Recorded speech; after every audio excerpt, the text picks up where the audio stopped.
19 years ago, I moved from New York City to Florida. This week, we're going to tell you exactly why I left New York City. So we are in the heart of Times Square, and one of the pros when it comes to living in New York City is there's always something to do. I lived right there. I'm going to go take you there a little bit later.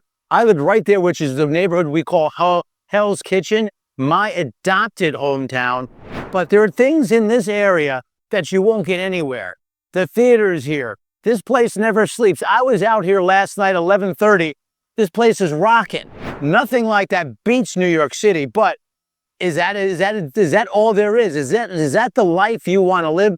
That's when I made a decision 19 years ago, and I'm gonna give you a few reasons why my family and I decided to move from New York City to South Florida. Also, if you ever thought about investing in Florida, we have people on our team that understand this segment of the market. Let's start with the cost of living. The cost of living in New York is high. It's insane. I did a study about 4 years ago now, 3 or 4 years ago, comparing the cost of living in suburban New York, not necessarily Manhattan, which you know is expensive, versus an area in South Florida called Palm Beach. You guys know we cover living in Palm Beach. And at the time, when we took everything into consideration, meaning your big ticket items like transportation, housing, food, all that kind of stuff, it was 21% higher cost of living here in the New York area versus the South Florida area. Now, since then, here we are, a few years later, that gap has closed. And the main reason why that gap is closed is housing, especially since the pandemic. For you guys that follow real estate know this. 2020, 2021 were some big years around the whole country in real estate. Maybe not as much here in New York because people pretty much were escaping the big city to go to the suburbs. You have seen, when you look at prices, the outer parts of even this city, Manhattan, outside of the city, that the prices out there were higher. We used to live in the Hamptons years ago. We had a house out in East Hampton. I've looked at the prices since then, and the prices since 2020 to like now, let's say 2025, the differences is insane. But that gap is actually even bigger when it comes to Florida, because in Florida, people not only escape the city, they escape the state, because people have found that Florida is much more favorable from a business perspective and a fiscal perspective. When I say fiscal, I mean taxes. So there's a lot of advantages to moving to Florida, which is why we did it. Having said that, you can't get away from this. I'm walking past where they show Hell's Kitchen. I'm walking through Hell's Kitchen, my adopted hometown. Let's compare. I'll go back to prices. So 21% a few years ago, that gap is narrowed because the prices in Florida, South Florida, home prices have gone up, and that's the biggest component when it comes to cost of living, have gone up more than any place really in the world, especially versus New York. Palm Beach, people around the country say, well, prices have pulled back, and they have many places around the country. But in South Florida, in Palm Beach, they're flat. They're not. We had big years up in 2021, 22, 23, and it hasn't really gone down. They're about flat. Now, living in Palm Beach, Florida, we help people relocate to places like South Florida. We do a lot of new construction. We are a new home co-broker with EXP Realty, and we help people move to these places. We have found that new construction in Florida is really where the sweet spot is, and the people who did it in 2020 are living at large in terms of a financial perspective. But we don't feel that the trend is over. So the cost of living was once 21% higher here in New York City. It's probably not as big as the prices of homes in Florida have gone up. So here's something that you have similar in New York and Florida, but it's definitely more pronounced here. I mean, there's always By the way, what do you guys think of these bike things? This came about with COVID. This is one of the reasons why I feel people got away. They got away from New York after that. If you lived in New York during the COVID years, like 2020, leave a comment down below. What was your experience? We've helped a lot of people come from here down to Florida, but I'm curious what your experience is. There's always something to do here in New York City. It's the cultural capital of the world. Now, we're here for a few days, visiting, filming, visiting, and we're taking in Broadway plays and things like that. I mean, these are there's no place better than Broadway. But from a cultural perspective, if you move to from the pros when it comes to living in Palm Beach, in around Palm Beach, Florida, it's like living out on Long Island relative to New York. Our cultural capital is Miami. And if you want to see things, Miami ballet plays and all that, they have it there. One thing about South Florida, it's believe it or not, the Miami metro area is about 6 million people. Here we're about 8 million people. But the difference between Miami, the South Florida area, it's much more spread out. So here's one of the things you might, if you haven't been there or don't know about it, is South Florida, especially if you get out of Miami, is really like one big suburb.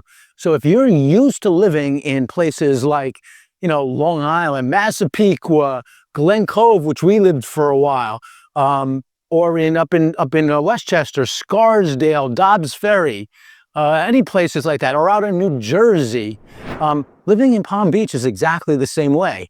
And we have access to a lot of the same things that you do in New York.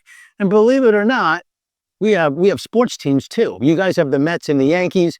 We might not have two. We have the Florida Marlins, which don't always do so well, but we do have access to all that. So culturally speaking, there's a lot of similarities, especially as South Florida grows and more people. There was a time, there have been times over the last few years that we had 1,000 people a day moving to Florida. And a lot of them came from, you know where? New York City. So one of the things that we heard from people, and it's a big topic every time we speak with people that are thinking about moving to Florida. Schools. People, when we moved down, 19 years ago, people were saying, if you move to Florida, you're going to take a big downgrade in schools. Well, let me let you in on a secret. That's not true. If you lived here in Manhattan, let me tell you this. You have a choice of a couple things when it comes to schools. Public school and private school. That's sort of like your choices. Public schools, depending on your area, are not always that great. Look up the ratings on schools. We do it in Palm Beach. I found that when I moved to Florida, that we had more choices. I have 3 children. I've seen them go from pre-kindergarten, elementary, middle, high school. Now 2 are in college. 1 is still in high school now. So I've seen the whole gamut. And they've never really went to, except for a couple of short periods of time, to the schools that they were districted for. So if you're districted for a school, you don't necessarily have to do that. There are magnet schools. If you're wondering what a magnet school is, reach out. It's a specialty type of school. Sometimes they go by lotteries. I can give you some insight as to how that looks. We do have private schools. Now, if you live in New York City and you want to send your children to a private school, that's a lot of money. It's probably more money for that here than it is in Florida. We have expensive schools too, so you're not the only one that has that. But in any sense, I have found that the choices that we have living in Florida versus New York City when it comes to schools is a benefit. So one of the pros, as you guys know, we do pros and cons on this video, on this channel. One of the pros to moving to Florida from New York City is the schools. So I'm walking down I lived right in this area. I'm right near Manhattan Plaza. There's the West Side Theater. That's an off-Broadway theater. It's one of the pros when it comes to living in New York, and we used to do this all the time. if you guys can relate to this, leave a comment down below because I'd like to hear what your experience is with this. But I used to love that. I used to get up in the morning and go like here is a Sunday morning. It might not seem like a Sunday morning, but it is. It's quiet time. It's about the quietest time that you'll get in New York City. But it doesn't really seem all that quiet. But we used to walk to the tickets line right down there, and I actually go like right around 10 o'clock in the morning, get tickets, come back and get lunch, and watch a great Broadway play. Now the plays here you can't beat compared to any other place in the world. We have theater in South Florida, but it's nothing, not nothing, but it's great. It's high quality, but not like New York. And that's one of the pros when it comes to living to New York. There are certain things that New York is going to do better. Your pizza's a little better too. That's one thing that's a big topic that people like to bring up. But I want to show you this place. This place is the Little Pie Company. And if you, not that I'm looking to do a promotion on Little Pie Company. Do you live in New York? I do. I live right here. In which one? The Strand? No, Manhattan Plaza. How do you like it here? I like it. Have you seen the play Hell's Kitchen? I haven't seen it yet. Oh, you got to see it. I know, because we live in the building. That's right. Alicia Keys lived here and all that kind of stuff. Oh, it's amazing because back then I lived here when she was here in the 90s, right? What do you think it's like living in Hell's Kitchen relative to every place else in New York? Oh, it's the best, I think, because are you in here? Yeah. It's okay. It's great because it feels like a family area, community of families, right? Than just like if you go two avenues over, you're in the middle of Times Square, right? You're in the center of the world, but you're in a small neighborhood all at the same time. Would you say? Yeah. Gotcha. It's great. Have you ever thought about moving to Florida yourself at some point? Yes, probably. Yeah. Because of the weather. A lot of people think that, right? And it's mainly the weather, right? Yeah, definitely. The weather's been horrible here this spring, I hear. We help a lot of people move from New York to Florida, and everyone tells me it rains every weekend. And I know that the springtime, and having lived in New York almost my whole life prior to Florida, it's so unpredictable, isn't it? Oh, I know. Are you from here? I am. I'm from the Bronx originally. I lived here for over a decade here in Hell's Kitchen. Yeah. And I always call this, Hell's Kitchen is my adopted hometown. It's near everything around New York. It's convenient. Convenient. We can get subway anywhere in the city pretty easily. And let's say the center of the world is literally 2 blocks away. So what's your name? Antonia. Antonia. Ray. Yeah, nice to meet you. Ray Fernandez, living in Palm Beach, Florida. It's a pleasure to speak to you. Look for you on the channel. Okay. Great. Awesome. Great to meet you. Nice. Come to New York. There you go. But I don't know. Maybe you want to go to Florida. Yeah, well, you can do both. There's a time for both. The ultimate is having a place or being able to live in both places. And we see a lot of snowbirds, so that's not uncalled for. So if that's you need to reach out to Living in Palm Beach, Florida. Palm Beach. I'd love to come. I'll come visit you. Okay, good. Look us up if you go YouTube, Living in Palm Beach, Florida, you'll find us. Okay, what's your Ray Fernandez. Ray. I wish I had a card on me. I don't have it. Okay. But nice to meet you. Pleasure. Yes. Good luck. Have a good day. Nice. Thank you for everything. So as I was saying, this is where Alicia Keys used to live. That's where the play Hell's Kitchen is all about. A Little Pie Company, which is where I met Antonia, I used to get a pie there. Best pies in the world, in my opinion. For Thanksgiving, my parents used to live in Westchester, and we would take we would get a pie for Thanksgiving and then go up for Thanksgiving dinner. So if you're ever in the city and you want a great pie, you go to Little Pie Company. So as you know, when you live in New York, there's not a lot of space for things.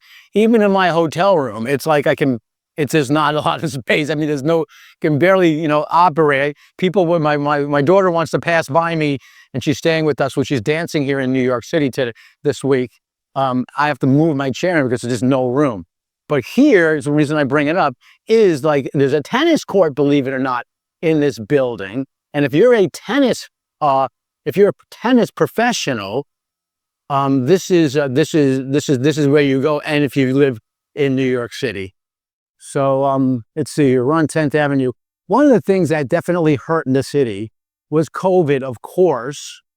And what really what changed is the way that the city operates. Ninth Avenue used to be like filled with restaurants. There was a restaurant that we used to go all the time down there called Rachel's.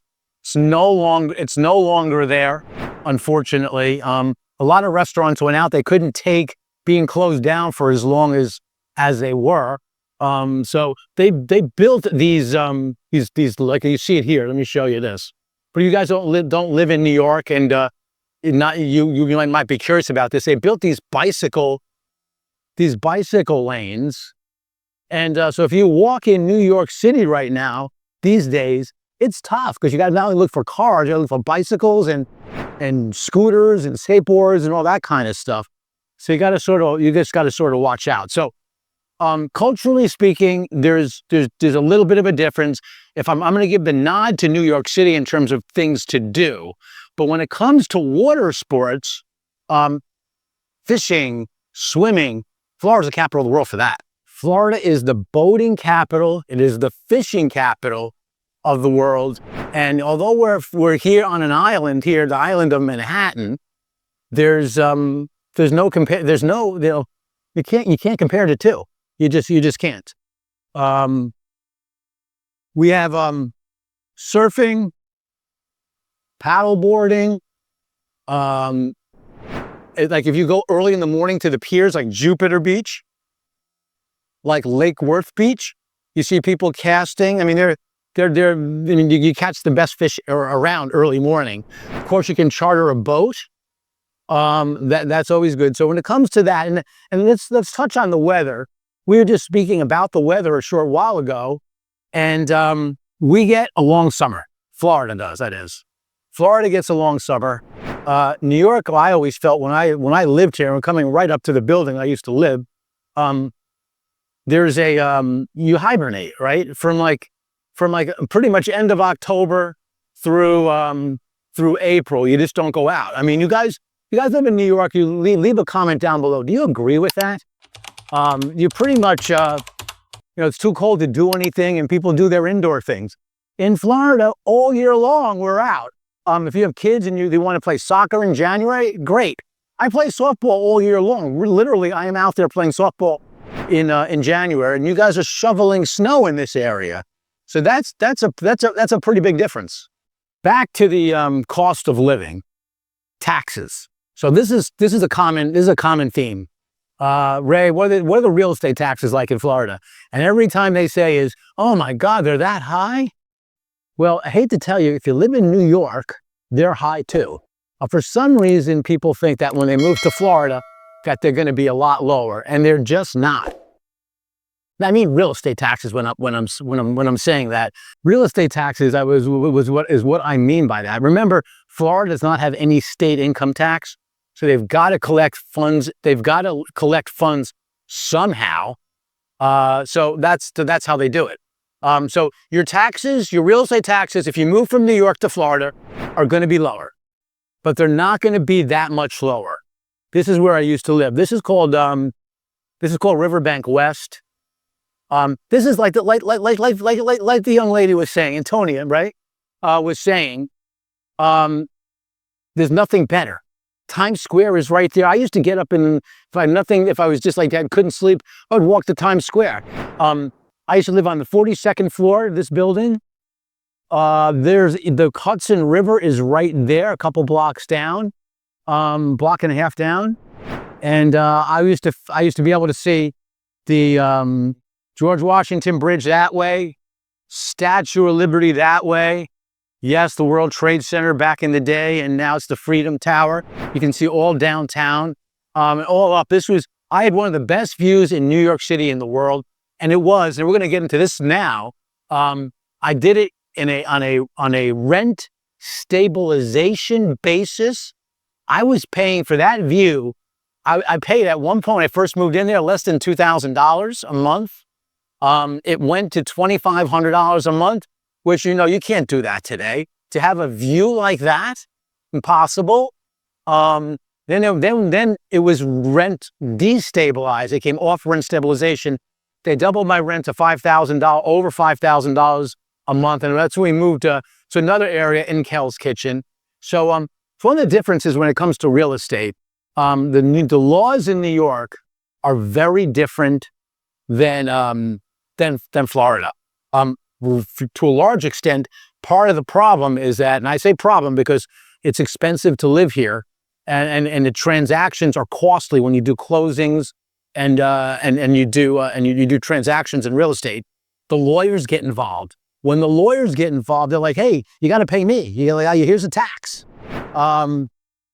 You got to pay me." So that's the problem. So it creates things like, well, we got to figure out how to get people affordable housing. So it creates things like rent control, rent stabilization, and there are some pros and cons when it comes to rent control and rent stabilization. My aunt moved out of New York City. She lived in New York her whole life. She lived in a rent stabilized place up on Central Park West. I don't remember the exact numbers. I did at one point. I don't remember them now, but it was insane. And so if you own that piece of property as a landlord and you weren't allowed to raise the rent, that's pretty pathetic. It's your own property, and rents are, let's say, I'm just throwing numbers out there. The market for a rent in her building might be $8,000 a month, and they're only able to rent it for $1,500 a month.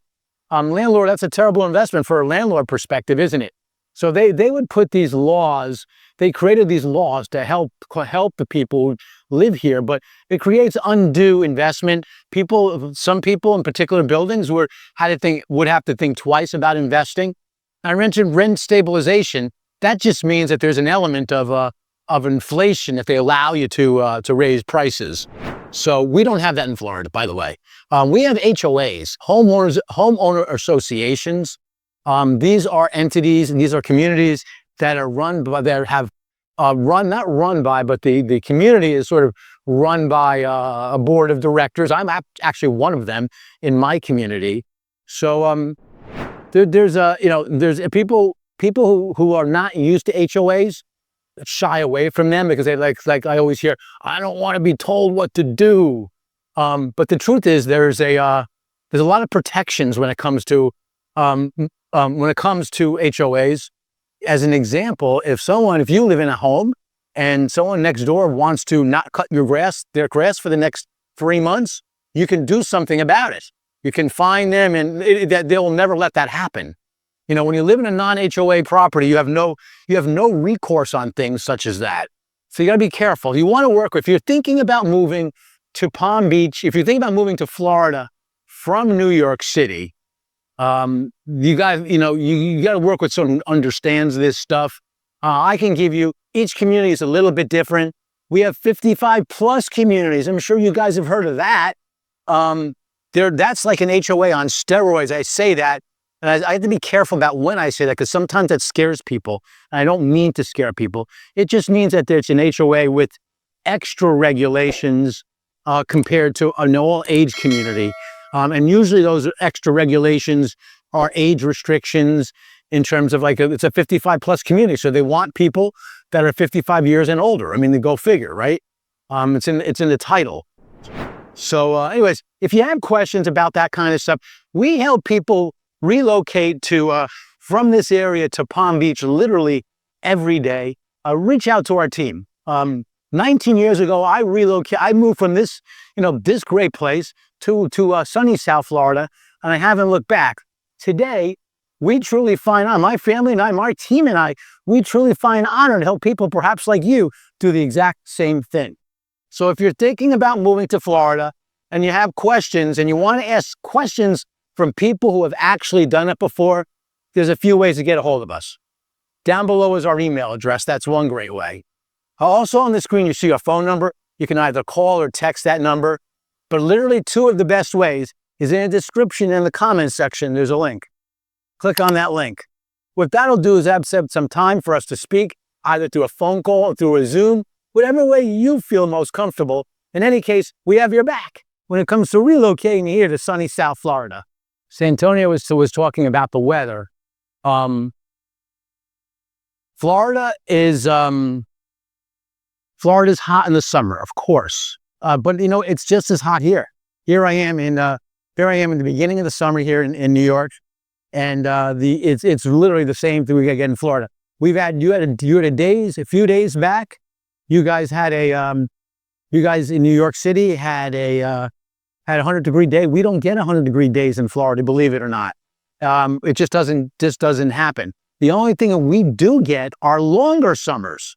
So in September, when you guys are cooling down here in New York City, we are not cooling down. We are still in full summer mode. So we have longer seasons. But having said that, our winters you can't beat. The typical high in Florida, in South Florida, in January and February is about 75 degrees. You wake up, it's about 50 degrees roughly, and it's nice, cool, no humidity, and it goes up to 75. That's a typical January day. Snowbirds. We mentioned earlier about people having two houses. We get a lot of those. Typical person, a typical family we help. This happens so often, it's incredible. They say they don't want to give up their roots in New York, and I completely get it. Whether it's New York, New Jersey, Connecticut, Boston, Massachusetts, we get to see a lot of people this year from the Washington, D.C. area. They buy a house and they snowbird, meaning that they're only in the wintertime, like the birds do. That's why they get the term snowbirds. So you live here in the summer in the New York area or wherever around the country during the summertime. You go out to the Hamptons, but in this wintertime, the best time of year weather-wise, according to most people in Florida, is in the wintertime. You buy a house for that. You might or might not be able to call that your primary residence, and there are some tax advantages called homestead. Reach out to our team if you want to know what that's about. You can save on taxes through homestead if it is, and you might be able to make a case that it is your primary residence. Everyone is a little bit different in their situation. You have to work with accountants and CPAs and stuff to figure that out, but we can help guide you because we do it all the time. But a typical person, snowbirds, they buy a second house in Florida, keep their house in New York. They spend a little bit more time each year in Florida, and eventually they sell their house up here in New York City, and move to Florida full time. We see a lot of that, and that is a typical lifespan of a family moving from New York City to Florida. Also, if you ever thought about investing in Florida, we have people on our team that understand this segment of the market. It's a growing one. You guys know about people who manage Airbnbs. We have a girl on our team that her name is Melissa Naiman. She does exactly that. She started with one home, one investment. She rents it out. She maximizes her revenue through dynamic pricing, and she manages several Airbnbs. And she also does it from a property management perspective. So there's investment there. If you want to look into what's involved about what it takes and what the returns are when it comes to investing in real estate in Florida, we are a great resource for that. So reach out to Living in Palm Beach, Florida, because we would love to help you. So I just passed. I was going to stop. I forgot about. That's the Holy Cross Church. It's a church I used to go to when I lived here in Hell's Kitchen. It's also if you've ever seen the movie Sleepers, leave a comment down below if you've seen the movie Sleepers. That's where it's sort of based off of. That's a church in I don't think they ever mentioned the church in the movie, but that is the church that they're sort of built the story around. It's a really good movie. If you haven't seen it, you should check it out. Sleepers came out around 2000 or even in the 90s. So one of the things about buying homes in Florida is you got to look at. We have hurricanes, as you guys probably heard, and because of that, our homeowners insurance is a little bit higher. So we have the way to combat that, the way to help that, and this is one of the things we do. We help people navigate is to buy new construction. I mentioned we are a new home co-broker earlier today, and that's what that means. That helps people. We know the new construction areas around South Florida better than anybody. If you go to these builders in town, you tell them about, you ask them about, living in Palm Beach or Ray Fernandez, they'll know us. We are on a good basis with the builders. If you go directly into their sales centers, you're crazy, because we can better help represent you. And we're not beholden to any one builder. We are independent of the builder. And that's one of the reasons why people use this, is that we can give you guys unbiased guidance on buying new construction property in Florida. And that's one of the reasons why people use us.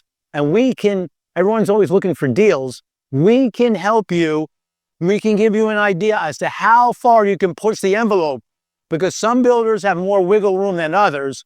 And we love to explain which ones you can get the better deals, and which ones sometimes you got to bite the bullet, because the reason why they're offering it is it's a great deal on its own. So again, if you want to know the best deals when it comes to new construction in Florida, I think we are probably the best resource when it comes to buying real estate in South Florida. So here we are in the world famous Port Authority bus terminal. This is, if you're taking a bus into New York City from anywheres in the world, anywheres in the country, this is where you're going to stop. Used to be a bad neighborhood here. Our friend was telling us a little bit about that in the 70s and the 60s and the 70s. It wasn't so great. I moved here around the late 80s, so I know a little bit about what she's talking about. They used to get predators that used to wait for the kids that were runaways, and they would try to greet them there. So fortunately, this city has gotten a lot better since then. This area has gotten a lot better. I mean, look at this. This is like the area. This is like on the borderline of Times Square. And what happened back then when we moved in this area, it was right around the 90s when Mayor Giuliani, love him or hate him, we love him. I love him. He definitely kicked out a lot of the strip clubs and a lot of riffraff.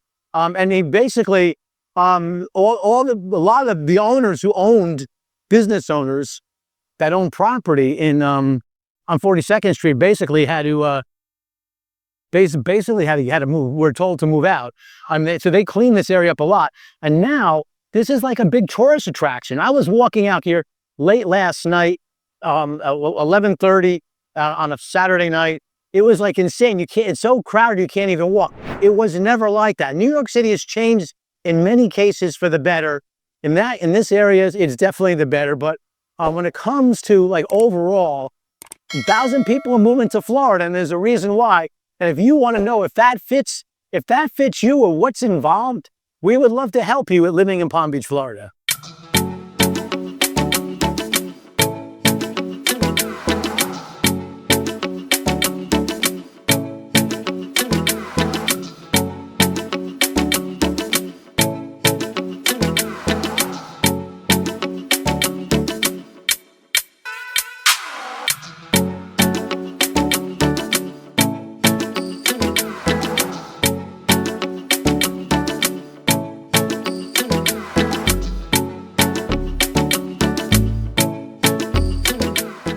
New York City to Florida, paradise there in South Florida.